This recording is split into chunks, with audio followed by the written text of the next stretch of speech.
Okay, so for some reason in first period we got to this page, but in fifth period we didn't, even though we had more time. Um, well, I'll get in the rhythm soon and figure this out. So if you are in first period and you want to fast forward ahead to where we ended, you can do that. And otherwise, you can watch it again or whichever. So anyway, we ended up in fifth period with this talk about limits, and a limit is a function's intended height at a certain x value. So remember those words when we get to this next page. So continuous functions have no asymptotes.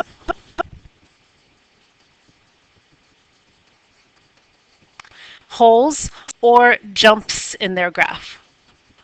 So remember on the first page we talked about all the different things, all the different problems we saw. A lot of these were not continuous, and we saw an example of all those things. All right, so here's a basic definition of each one.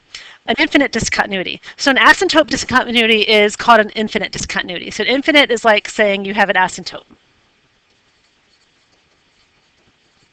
All right, so there's an infinite discontinuity at x equals c if the function value increases or decreases indefinitely. So increases or decreases indefinitely as x approaches c from the left and right. So it's like this problem here. When you come to c from the left, it shoots down. When you come to c from the right, it shoots up. So that's what it means by increases or decreases indefinitely. So over here in a jump discontinuity, there's a jump discontinuity at x equals c if the limits of the function as x approaches c from the left and the right exist, but they disagree. Disagree. Okay, so you can see here that if I approach c from the left, I'm coming to this value. When I approach c from the right, even though there's a hole here, I'm still approaching whatever height that was. And so that's two different things. So that's a jump, two different values. All right, and a removable discontinuity. We called the removable discontinuity a hole earlier. Because remember, the hole can be removed. Like, let's say I decide to fill that hole in, but usually you don't. So there's a removable discontinuity at x equals c if the function is continuous everywhere except for a hole at x equals c. And so it'll be obvious because there'll be a blank space there. All right, so all these things we need for continuity to tell if something's continuous or not. So here's the three things we need for continuity. So I put a star there because there, on a test or a quiz, I will ask you, prove that such and such is continuous. And you will have to go through each of these three little bullet lines and say that you did that. So a function is considered to be continuous at x equals c if it satisfies each of these three things. So f of x is defined at c. So in other words, f of c exists. You can plug the number c into the problem and you get an answer. So we all know in a problem like an infinite discontinuity, like let's say you have like 1 over x minus 5. This is discontinuous at 5. So if you try to plug 5 in here, I can't do it. So that's why it's not continuous. That breaks the first rule. So the second rule here. F of x approaches the same value from either side of c. So that would be that the limit exists. So you saw back here on this first page, like, for instance, this problem right here. You're approaching one height from the right and another from the left, and so that's a discontinuity, so you can't say it's continuous. So the limit has to exist and agree. Okay, and the last one here, the limit that you found in part 2 and the function value that you found in part 1 have to agree. So the first two parts must agree or equal each other, must match. All right. So let's test it out. So there's different ways to do this, and some ways are better than others, and you can use a picture and stuff too. So let's see. So determine whether this function f of x equals 2x squared minus 3x minus 1 is continuous at x equals 2 using the continuity test on the last page. So step 1 was, does the function exist at that spot? So if you actually literally plug in 2, do you get an answer? So if I plug in 2 here and here, I get 2 times 4, so 8. 8 minus 6 is 2, and 2 minus 1 is 1. So step 1, yes. Okay, and also, this is a parabola, so technically we kind of know it's continuous. I mean, we know that in the back of our mind. We're just trying to going through the motions just to show it. All right, step two. Step two says the limit has to exist. So for right now, without using a picture, I mean, of course you could draw this and you could look at the picture, but for right now, all you know how to do without using a picture is basically just to test the problem to see if, actually, let me move that, to see if the answer, the limit, the intended height is actually the right answer. So our limit as x goes to 2 of my function f of x, so I'll just put that because I don't want to write this whole thing. Let's see what it is. So that's why I use my table over here. So I'm going to pick some numbers around 2. I know the answer at 2 is 1. So I'm going to pick some numbers really close to 2 on the right, like 2.01 and 2.02 and 2.03. And on the left, I'm going to pick like 1.99 and 1.98 and 1.97. Okay, so if I start with 2.03, if I plug 2.03 into that problem, which I did on my calculator, I got 1.15. If I plugged in 2.02, I got 1.1. And these are all, I don't know if it came out exactly that, but it was like I rounded off. And if I plugged in 2.01, I got 1.05. So do you see how this is approaching a 1 right here? And on the other side, 1.97 gave me 0.85. Then the next one, 1.98, gave me 0.9. And 1.99 got me to 0.95. So do you see how also I could kind of say that this is approaching a value of 1, rising up to it, and the other one's falling down. So I think that we can say that the limit is 1. And step 3 is done for us because, yes, parts 1 and 2 agree. All right, so the next one, determine whether this function, 1 over x, is if x is less than 0, and x if x is greater than or equal to 0. So first let's get a little graph of that in our mind, because that always helps. So the 1 over x, if you graph 1 over x, it looks like this. It looks like this and this. So it's a rational function, but it says to only use this problem if x is less than 0. So let me see if I can undo, and it'll just undo the last part. Yes, good.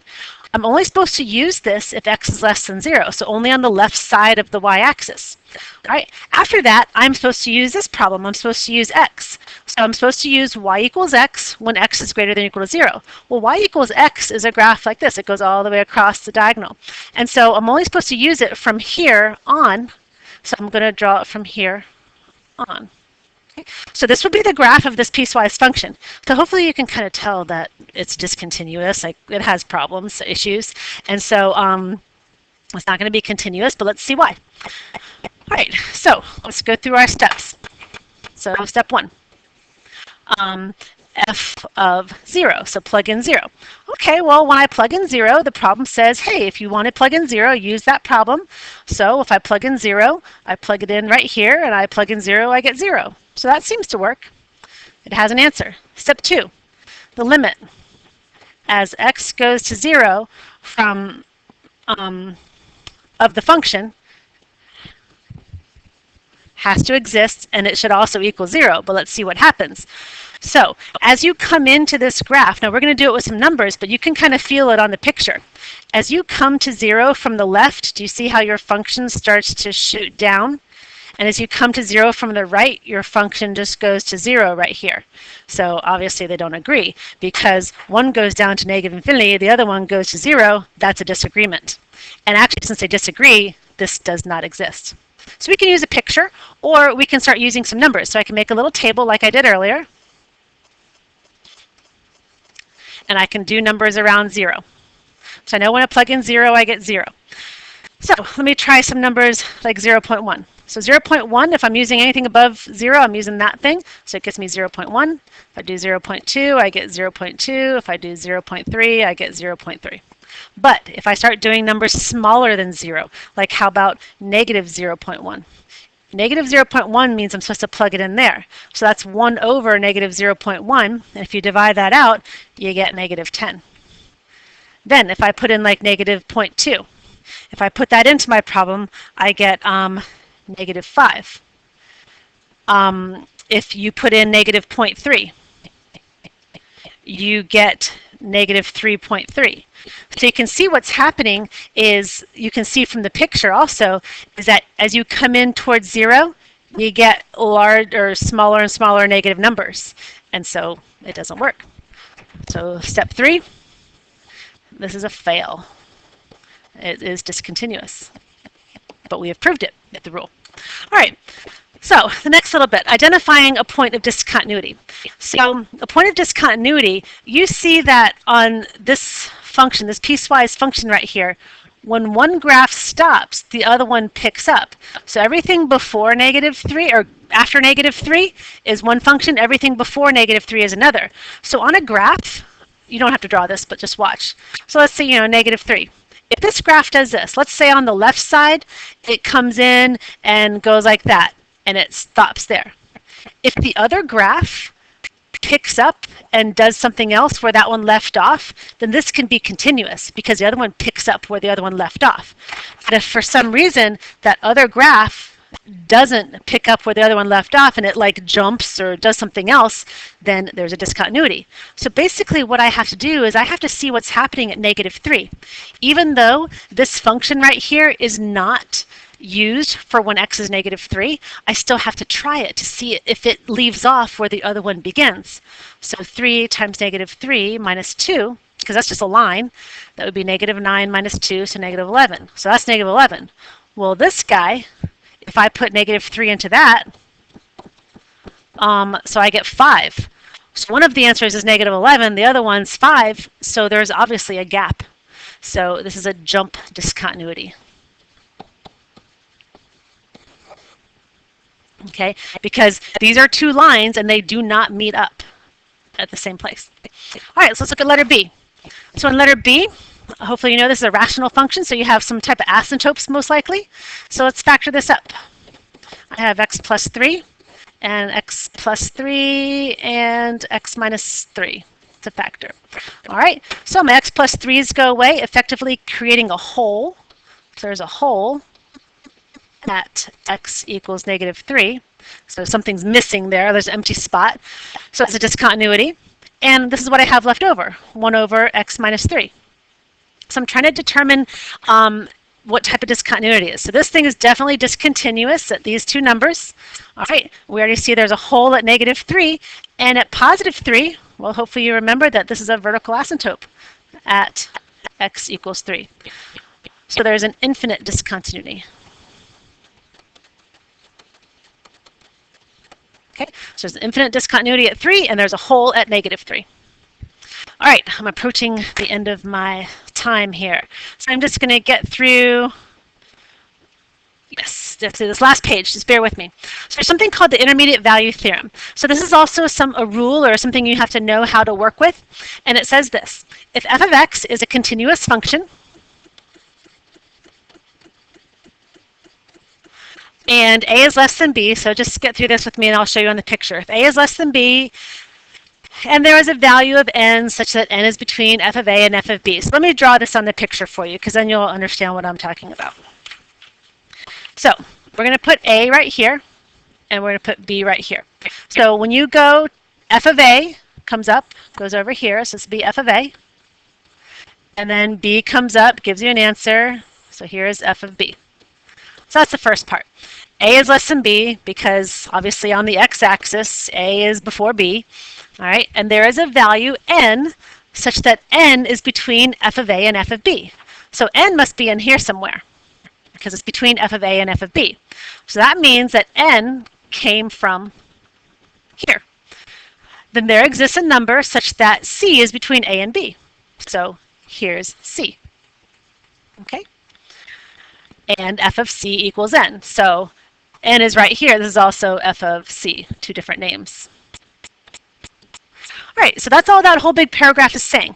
Okay, when you have something that's continuous, it would make sense that if you have basically questions between here that produce answers between here, that other answers, when you try to do questions between here, you get answers between here. Okay, so it all makes sense. It's just like kind of obvious. All right, so we're going to use the intermediate value theorem to prove where zeros are and x-intercepts are. So if I switch this picture, so I'm going to draw it again over here for a second. If I switch this picture and I make it like this, let's say that I do a little drawing over here and I change where everything is. Let's say I put one spot here and one spot there. So you know that if I go to the first spot, if I go to the problem, it comes over here. This is a negative number. If I go to this spot and go over here, this is a positive number. So you have a negative answer and you have a positive answer. So you must have had to pass through 0 somewhere. And that's what we're going to do to prove this. All right, so we're going to use the intermediate value theorem to prove that there's a 0 between two numbers. All right. So the first thing of the intermediate value theorem is to prove that something is continuous. So in this problem, we're going to cheat a little bit, this last one. This right here, this is a polynomial. All polynomials are continuous. This is a cubic polynomial. I have no issue with plugging in any number that I want. Anything, the domain is all real numbers. There are no issues here. So what I'm going to do is I'm just going to say, hey, f of negative 4. So I'm going to plug negative 4 into this problem. And when you do that, you get negative 46. And then I'm going to plug in positive 4 because I'm trying to prove that somewhere between negative 4 and positive 4, this graph crosses the y-axis. So f of positive 4, when you plug that into the problem, you get 50. So since in this area from negative 4 to positive 4, negative 4 was negative 46, positive 4 was positive 50, and it could have been the other way around. But somewhere, I don't even know what the graph looks like. Somehow, it's going to have to cross over the x-axis and cross 0, and there has to be a 0 in there. In fact, there could be more than one, but we just know there is some 0 between there. Okay? All right. So you would just say, since it goes from negative to positive between negative 4 and 4, so therefore, by the intermediate value theorem, and so this little therefore, I put 3 dots. That means therefore. Therefore, by the intermediate value theorem, there exists a 0 in x in this interval, negative 4 to 4. Or there exists a 0 between negative 4 and 4. Okay? And remember, we said that this thing was continuous because it was a continuous polynomial, so we already didn't have to prove it was continuous. All right, that's it. Sorry I went over a little bit. I'll see you in class. Bye-bye.